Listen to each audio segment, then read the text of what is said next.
haddaba ma doonaysaa inaad ka hortagto uurka? Fadlan daawo muuqaalkan.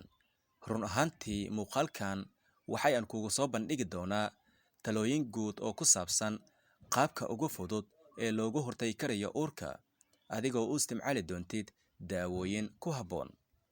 Talada koowaad waxa weeyaan inaad isticmaasho daawooyinka uurka loogu hortago sida kaniiniga, cirbadda ama sharootada la isku dhajiyo. Si aad u isticmaasho hababkan, waa in dhakhtarkaagu kuugu qoraa warqad kuna sheega sida aad u isticmaali doontid. Talada labaad waxa weeyaan inaad isticmaashaan cinjirka galmada ee loo yaqaano condom. Tan ay ka hortagayso in shahwadiina ay isgaarto. Cinjirka galmada wuxuu kaloo ka ilaalini karayaa hadduu jiro xanuun galmada lagu kala qaado.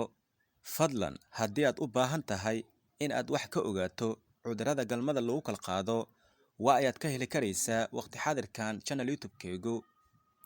Helidda cinjirka galmada uma baahno in dhakhtar kuu qoro, wuxuuna u kala baxaa nooca ragga iyo nooca dumarka ay xirtaan. Talada saddexaad waxa weeyaan inaad isticmaasho daawooyinka lagu dilo unugyada shahwada, kuwaan oo noqoni karayaan kareemo ama samboosto ay isticmaali doonto haweenta iyadoo xubinta taranka marsato ama ay geliso si shahwada waxtarkeeda loogu qaado. Tan waxtarkeeda way ka yar tahay kuwa kale oo waxaa dhici karayso in aad saas uur u qaadid. Talada afraad waxa weeyaan in tubooyinka laga xiro, tan oo ah micnaheedu in aadan dib dambe uur u qaadin inta aad nooshahay, waana nooc ka mid ah qalinka. Talada shanaad waxa weeyaan xirashada qalabka la geliyo jirka, waxaana ka mid ah qalabka loo yaqaano farantiga oo leh hormoono ka hortaga uurka oo haweenka xubinta taranka gashaan, iyo qalabka la geliyo minka si uu uurka ka hortago. Tan waa in uu dhakhtarkaagu kuu sameeyo, waxaana loo isticmaalaa oo keliya haweenka horay ilmaha u soo dhalay, waxaana u sii badan haweenka la rabo in sanooyin ay uurka ka hortagaan.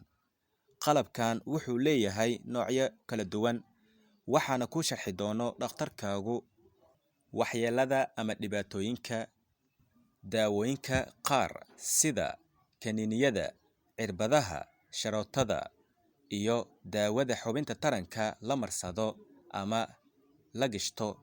Intaba waxay ka samaysan yihiin hormoono u qaabilsan ka hortagga uurka.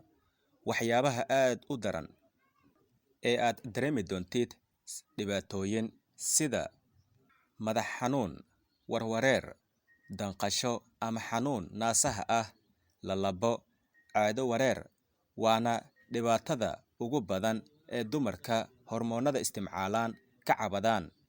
Dareenka iyo rabitaanka galmada oo yaraado, isku buuqa iyo niyadjabka waxay ka mid tahay dhibaato lagu arko haweenka qaar isticmaalaan daawooyinka ka hortagaan uurka.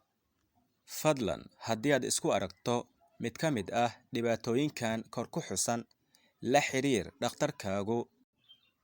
Haddii aad doonaysaan inaad uurka kala fogaysaan oo aadan rabin in aad isticmaashaan talooyinka kor ku xusan, waxaad samayn karaysaan tillaabooyinkan dabiiciga mid ka mid ah, sida in hooyadu ku dadaasho nuujinta carruurta iyadoo aanan waqtiyo go'an u yeelin xilliga naasnuujintu, in aad iska ilaalisaan galmada xilliyada ay fursadda uur qaadista ay jirto. Fadlan haddii aad doonayso in aad ka ogaato waqtiga ku habboon uur qaadista, waa ayaad ka heli karaysaa waqti xaadirkan channel YouTube-keegu.